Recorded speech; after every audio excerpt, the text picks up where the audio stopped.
एक ऐसा रिश्ता जो सोशल मीडिया पे सुर्खियां बटोर रहा है। पूरे अलीगढ़, पूरे यूपी में तहलका मचा रहा है। सास और दामाद का रिश्ता बड़ा ही प्यारा होता है, बड़ा ही मिलनसार होता है, क्योंकि सास या और दामाद माँ बेटे जैसे होते हैं। लेकिन इस रिश्ते को एक ऐसी औरत ने शर्मसार कर दिया है, जिससे पूरा समाज लज्जित हो गया है। जी हाँ दोस्तों, एक होने वाली सास अपने बेटी के होने वाले पति से ऐसा रिश्ता जोड़ लिया है। ऐसा कह सकते हैं कि आप उस औरत ने अपने दामाद को ही दिल दे बैठी है। उसने अपनी बेटी का ही घर उजाड़ दिया है। लोग तरह तरह के बातें कर रहे हैं। जो कुछ भी नहीं कह पाता था, आज वो भी कहने को तैयार है। तरह तरह की चर्चाएं पूरे देश में तैर रही हैं। ऐसा रिश्ता जिसने पूरे देश को शर्मसार कर दिया है, जिसे बात करना भी लोग लज्जित महसूस करते हैं। जी हाँ दोस्तों, कहानी स्टार्ट करने से पहले बस एक ही रिक्वेस्ट है। अगर आप चैनल पर नए हैं तो चैनल को सब्सक्राइब कर लीजिए और बेल आइकन ऑन कर लीजिए, जिससे आपको ऐसी वीडियो हमेशा मिलती रहे। और चैनल को लाइक भी कर दीजिए दोस्तों। जी हाँ, यूपी के अलीगढ़ के मथराट थाना क्षेत्र के मनोहरपुर कायस्थ निवासी जितेंद्र कुमार की बेटी की शादी 16 अप्रैल को होनी थी। दादोपुर थाना के गांव के रिया नगला निवासी होरीलाल के बेटे राहुल के साथ होनी थी। शिवानी की शादी मतलब राहुल के साथ होनी थी। शिवानी की माता अनीता देवी अपने दामाद से बातचीत करती थी। सगाई 6 महीने पहले ही लगी थी, लेकिन अचानक 1 जनवरी को वो बीमार हो जाता है। ऐसा अपनी सास से कहता कि मैं बीमार हूँ। और सास अपने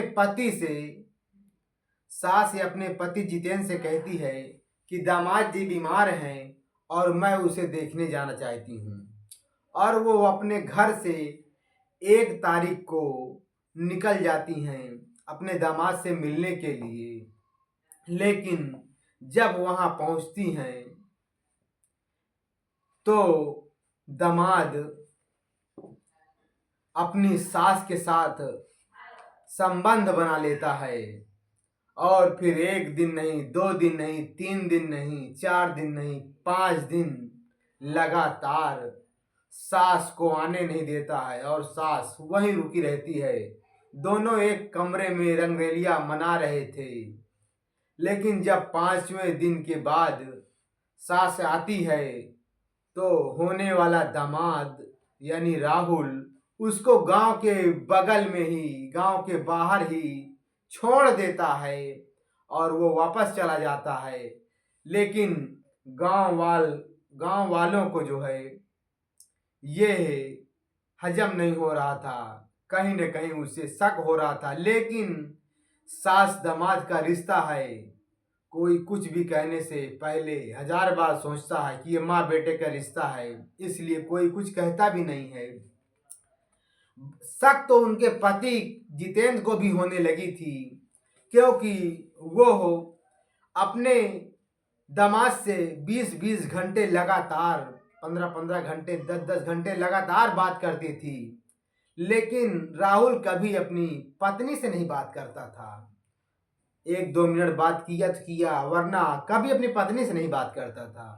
हरदम अपनी सास से ही बात करता था।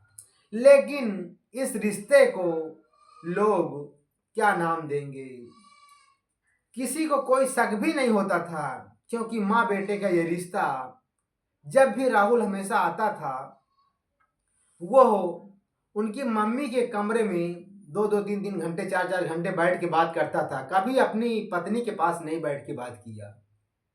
लेकिन लोग कहते थे कि शादी की तैयारी हो रही है, अपना राय मशविरा कर रहे हैं, कैसे करना, क्या लेन देन करना है, कहाँ से क्या खरीदना है।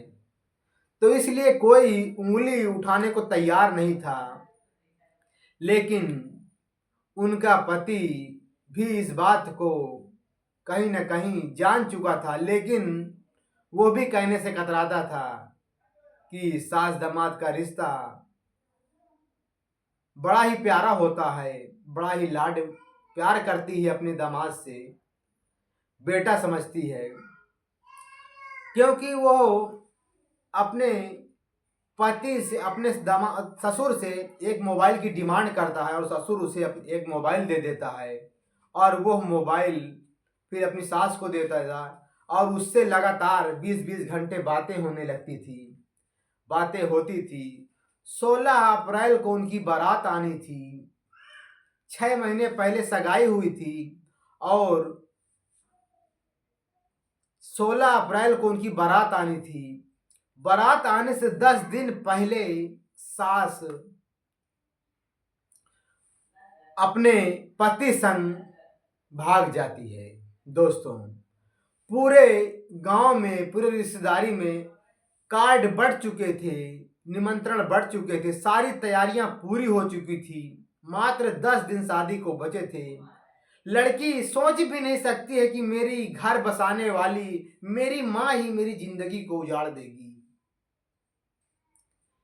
मेरी माँ ही मेरी जीवन में तबाही लाएगी। कभी लड़की ने सोचा नहीं था, जिस माँ ने 9 माह कोख में रखकर बड़े लाड प्यार से पाला है, सारी खुशियां दी है, उसे नहीं पता था कि वो ही माँ मेरी बगिया को उजाड़ देगी।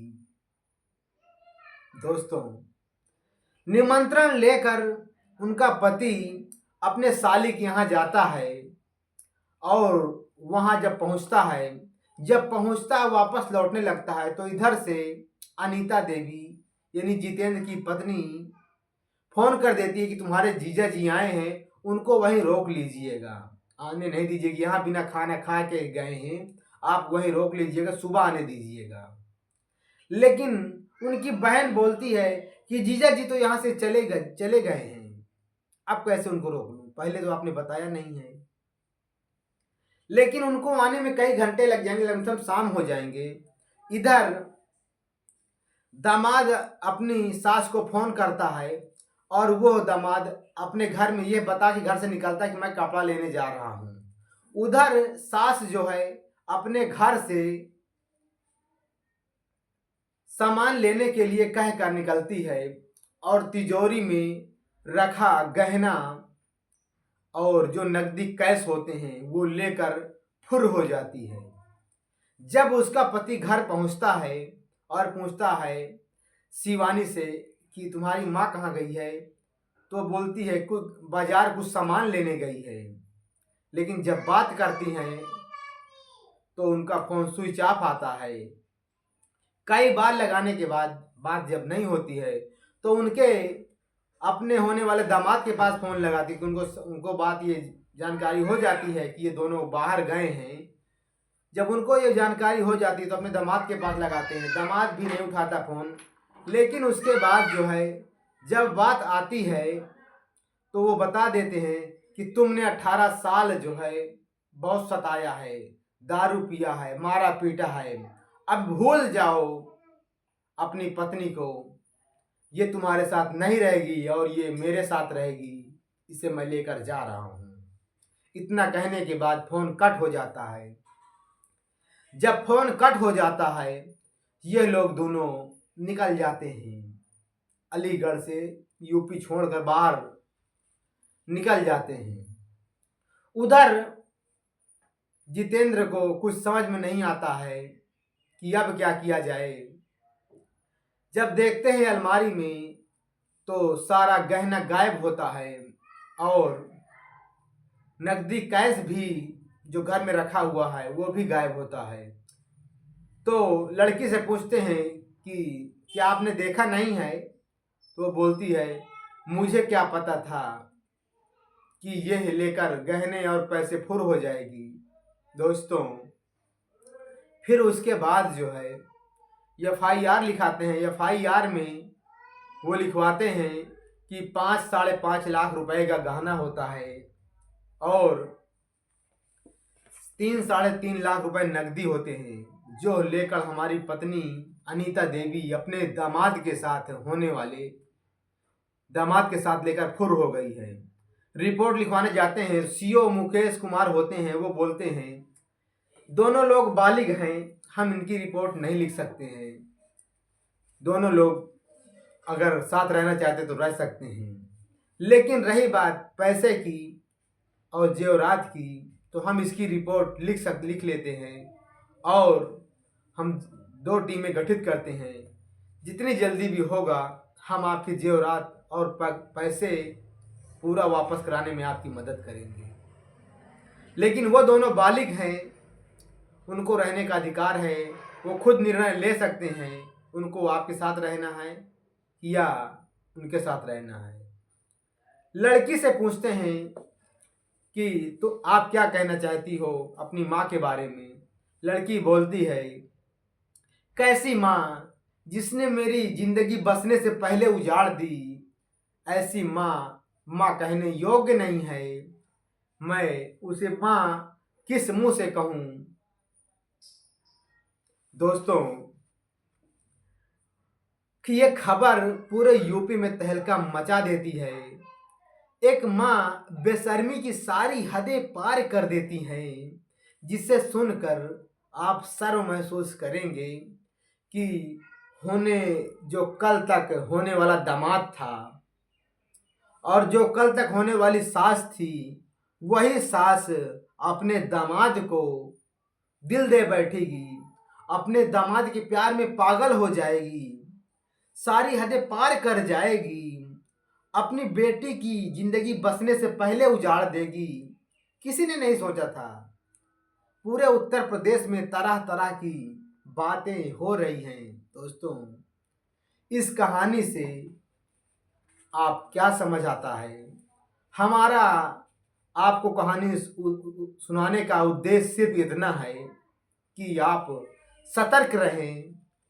हम इस कहानी के माध्यम से किसी को ठेस पहुंचाना नहीं चाहते हैं, बल्कि आपको जागरूक करना चाहते हैं। दोस्तों, इस कहानी में कौन गलत है? लड़का गलत है या उसकी होने वाली सास गलत है? किसका दोष है? लड़की का आखिर क्या कसूर था? आप लोग कमेंट में जरूर बताइएगा। इस कहानी से आपको क्या सीख मिलती है? अगर कहानी अच्छी लगी तो आप लोग लाइक शेयर जरूर करें। ऐसी ही कहानियों को देखने के लिए हमें सब्सक्राइब कर लीजिए और बेल आइकन ऑन कर लीजिए। अगर अच्छी लगी है कहानी तो आप लोग शेयर कर दीजिए। आप सभी को धन्यवाद। जय हिंद, जय भारत।